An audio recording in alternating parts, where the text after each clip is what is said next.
Definición sobre espiritismo. El espiritismo proclama, corrígete. Las religiones pregonan, ora, que Dios te perdona. El estudio del espiritismo a través de todas las épocas, ha interesado profundamente a sus cultivadores por la realidad que en sus diferentes prácticas ha ido estableciendo con su principio innegable, la existencia del espíritu. En sus comienzos, esos estudios se han dedicado más que a establecer una verdad científica, a adquirir conocimientos que les brindaran la oportunidad de que, por medio de esas fuerzas ocultas, pudieran obrar en las distintas ramas del dominio, absolutismo, dogmas y demás. Ante la vista de los siglos, están las magias que, ya establecidas en los lugares más antiguos, servían para dominación, ascensión o encumbramiento de los pueblos cuyo dominio espiritual dentro de esta condición, era más fuerte.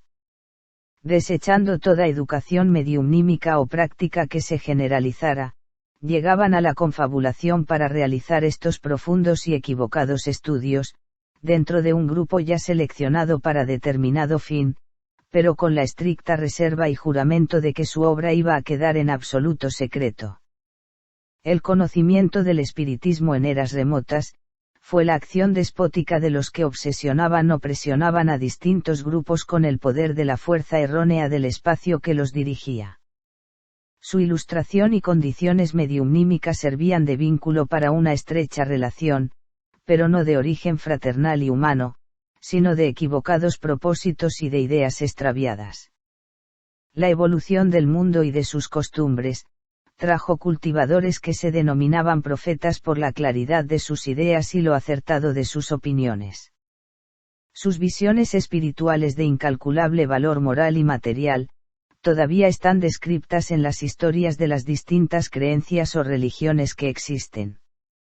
El que más asombró fue Jesús de Nazaret, cuyas prácticas de espiritismo hasta aquel entonces desconocido, eran la demostración certera y sabia de una visión espiritual y transmisión de un alivio cuyo resultado científico sería asombroso, aún en la actualidad. Demostró que la existencia de poderes etéreos transmitidos por un ser humano dentro de la verdad, tenían la virtud no solamente de curar físicamente la enfermedad, sino de transformar la condición moral e influir en una forma tal en la misión terrenal, que podía orientarlo hacia el cumplimiento de las soberanas leyes de Dios. Aquel hombre, hace 2000 años, sin más poder que su pensamiento ni más condición que la de todos los seres, pero con la absoluta convicción de la importante obra que tenía que realizar bajo inspiraciones superiores que lo guiaban, estableció la importancia de la comunicación espiritual entre los dos mundos, el físico y el etéreo. Establecido lo trascendental de una práctica cuya naturaleza nacía en la fuente suprema de inteligencia y creación, estaba dado el primer paso para la unión de las dos ramas fundamentales que conciernen a la perfección del ser en la tierra. Había puesto en evidencia la existencia de la mediumnidad y por medio de ella se podía investigar en los dominios ilimitados del espíritu, logrando todas las aclaraciones necesarias para un entendimiento, adelanto y evolución física y moral hacia la órbita del bien. Y sin analizar los errores que, por una u otra causa, pero siempre en perjuicio de los seres equivocados, tuvo la tergiversación de la idea nueva que Jesús había establecido por medio de su enseñanza, ciencia y moral, se vieron resplandecer en estos últimos 2000 años, con firmes y definidos ideales, en los verdaderos cultivadores del espiritismo, no en los experimentadores y aprovechadores del mismo. Las escuelas que practicaron cultos u organizaron clases, estudios o indagaciones, con fines de una mayor claridad dentro del concepto superior, fueron formándose y legiones de ellas se instalaron en distintas regiones, especialmente, en los centros poblados cuya cultura era más adelantada. El auge de sus prácticas, equivocadas o no, había cundido. Así fue como distintos y determinados sostenedores del espiritismo, cayeron en el error de establecerlo como una prueba irrefutable de ciencia lejos de todo concepto moral, y lastimosamente esto trajo como lógica consecuencia, apartarlos de la única finalidad para la cual fuera creado, servir de vínculo superior a los seres humanos para acercarlos a Dios con la fe comprobada de la existencia del mundo eterno.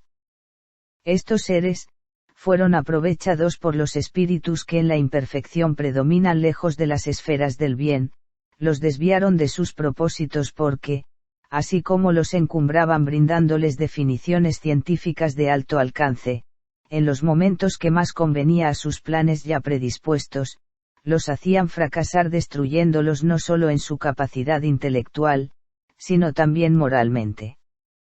De esa forma hacían dispersar a los que, siguiéndolos, habían tomado la firme determinación de cultivar, estudiar y practicar esta ciencia.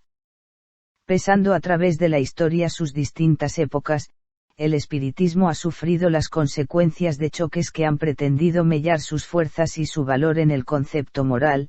Ello se debió a las escasas energías de sus cultivadores y a la enconada lucha de prejuicios por los que, viviendo del dominio y la explotación, presentaban un acercamiento estrecho al conocimiento exacto sobre la existencia del espíritu.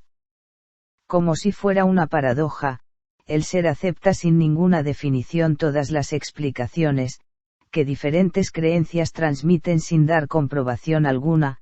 Esto es porque ellas ponen al alcance de su entendimiento, una enseñanza y teoría que en la parte moral conforma bajo disimuladas reglas, perdonando todas las equivocaciones que realiza, aun violando las leyes de igualdad o en desmedro de su propia conciencia.